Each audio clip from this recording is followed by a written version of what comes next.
आमे फिल्म रो ना दउचे कोन रांडी पुओ अनंता।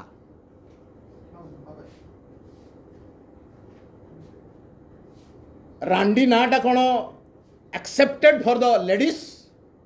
श्रीयुत केदार मिश्र मो सहित अछंती गोटे गुरुत्वपूर्ण प्रसंग उपरे आलोचना करिया पाई। गोटे फिल्म आछि जार ना होछि रांडी पुओ अनंता। एई फिल्म टीर मूल कहानी फकीर मोहन सेनापतिंकर।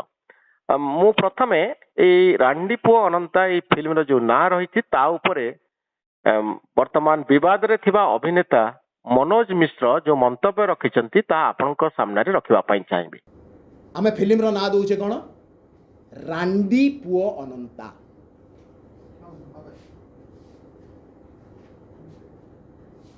रांडी नाटा कोन accepted for the ladies of this generation.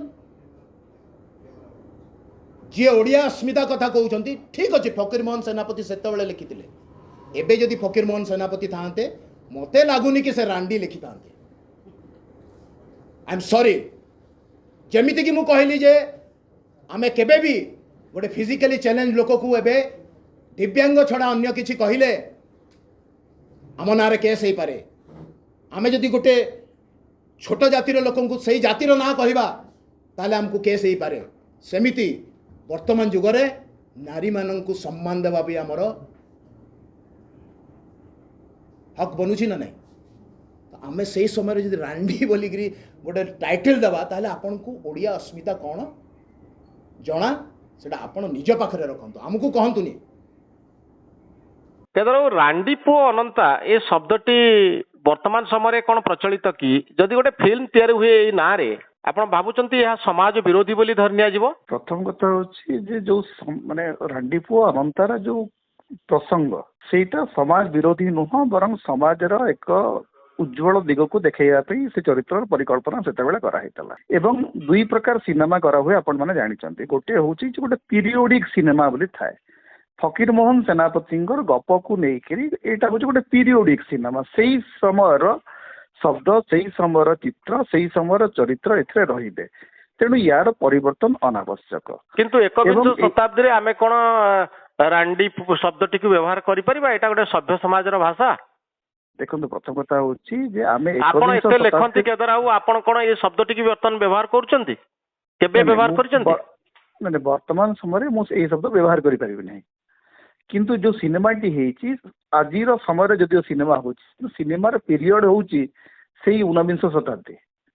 It's a periodic समय कहानीटा लेखा हेतला जो समय कहानी लेखा हेतला से सब जेमते आपनकर बहुत गुडा सिनेमा पीरियोडिक सिनेमा से गुडा पीरियोडिक सिनेमा रे धरंतु माने टैरेंटिनो माने माने प्रसिद्ध लेखक माने प्रसिद्ध सिनेमा निर्माता बॉलीवुड हॉलीवुड क्वेंटिन टेरेंटिनो से गोटे सिनेमा करछन्ती जैंगो अनचेन्ड।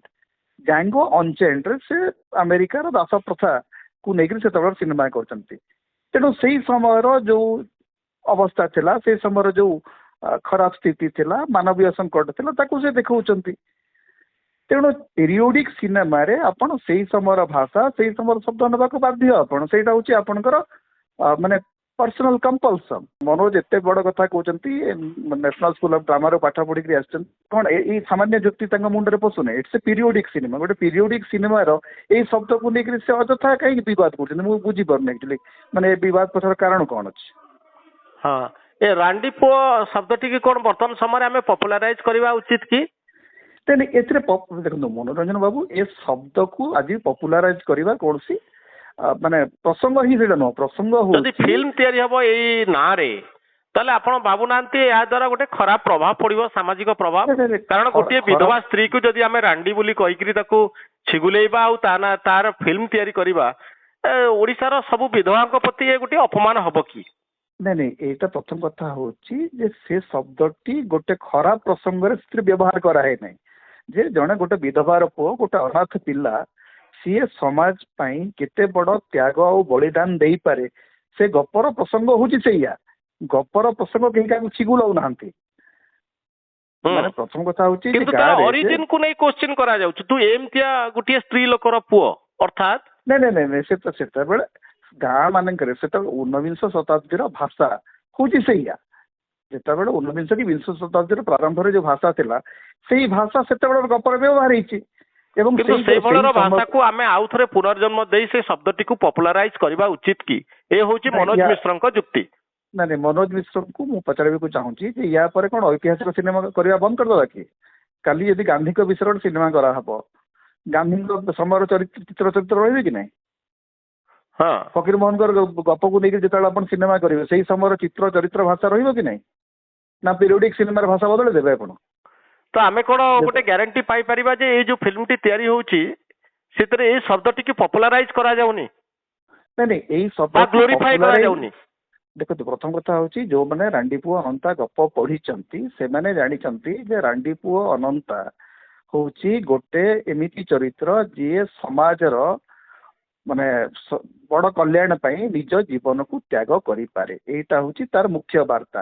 ଏଠି ସେ ମୂଳ ଶବ୍ଦଟିର ଯୋଉ ରାଣ୍ଡି ପୁଅ ଶବ୍ଦଟି କୁ ସେଠି ଗୋଟେ ଅଲଗା କଣ୍ଟେକ୍ସଟରେ ବ୍ୟବହାର କରାଯାଇଛି। ସେଠି ଖିଗୁଲାଇବା କି ସେଇ ଚରିତ୍ରକୁ ଉପହସିତ କରିବା ଭଳିଆ ଚରିତ୍ର ସେଇଟା ନୁହଁ। ସିଏ ଗୋଟେ ହୁଣ୍ଡା, ତାକୁ କେହି ଗୁରୁତ୍ୱ ଦିଅନ୍ତି ନାହିଁ।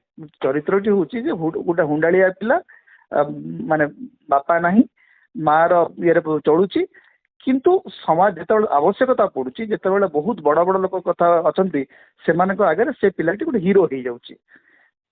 ସେ କଥାଟି ହଉଛି ସେତକ, ତାକୁ ନେଇକିରି ଏତେ। କିନ୍ତୁ କେତେବେଳେ ଆପଣ ଆଉ ଗୋଟେ କଥା ଭାବୁନାହାନ୍ତି କି ଯେ ଫକୀର ମୋହନ ଯେତେବେଳେ ଗପଟି ଲେଖିଲେ ସେତେବେଳେ ସାମାଜିକ ଅବସ୍ଥା ସେୟା ଥିଲା, କିନ୍ତୁ ତାର ଯଦି ମୂଳ ଉତ୍ସକୁ ଆପଣ ଯିବେ ଯେ ଗୋଟିଏ ବିଧବାର ପିଲା ବି ଏହା କରିପାରେ, ଅର୍ଥାତ୍ ବିଧବା ପିଲାମାନେ କୁ ଆମେ ସବୁବେଳେ ଗୋଟେ ଖରାପ ଦୃଷ୍ଟିରେ ଦେଖିଥାଉ, ଆଉ ଗୋଟେ ଅର୍ଥ କି ନୁହେଁ? ନାଇଁ ଅର୍ଥଟା ସେଇଆ ନୁହଁ। ମାନେ ମୂଳ ଆପଣ ଯଦି ଦେଖିବେ ସେ ଗପର ଅର୍ଥଟା ସେଇଆ ନୁହଁ। ଗପରେ ସେ କାହା ପୁଅ ସେଇଟା ନୁହଁ, ସେ ହଉଛି ଗୋଟେ ହୁଣ୍ଡା ଚରିତ୍ର। ଯୋଉ ମାନେ ତାର ମୂଳ ଚରିତ୍ରଟି ଅଛି ଅନନ୍ତାର ମୂଳ ଚରିତ୍ରଟା ହଉଛି ସେ ଗୋଟେ ହୁଣ୍ଡା ପିଲା, ଏବଂ ଯୋଉଟା କୁହାଯାଏ ଯେ ଗୋଟେ ବାପାର ଯେହେତୁ ପ୍ରୋଟେକ୍ସନ ନାହିଁ, ଗୋଟେ କୌଣସି ପ୍ରକାରର ଆକଟ ନାହିଁ, ଗେଲା ହେଇକିରି ବଢିଛି, ହୁଣ୍ଡାଳିଆ ହେଇଯାଇଛି। ପ୍ରସଙ୍ଗଟି ହଉଛି ସେଇଆ।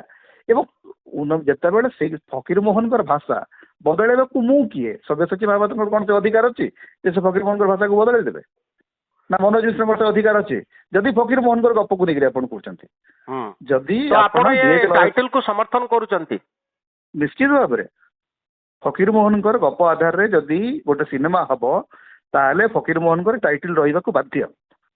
କାଲି ଧରନ୍ତୁ ଆଜିକାଲି ଏତେ ଗୁଡା ସିନେମା ହଉଛି ଲାଟିନ ଆମେରିକାର ମାନେ ପ୍ରଖ୍ୟାତ ଲେଖକ ଗାର୍ସିଆ ମାର୍କେଜ, ତାଙ୍କ ମାନେ ପ୍ରସିଦ୍ଧ ଉପନ୍ୟାସ ଅଛି ଆପଣଙ୍କର love in the time of cholera.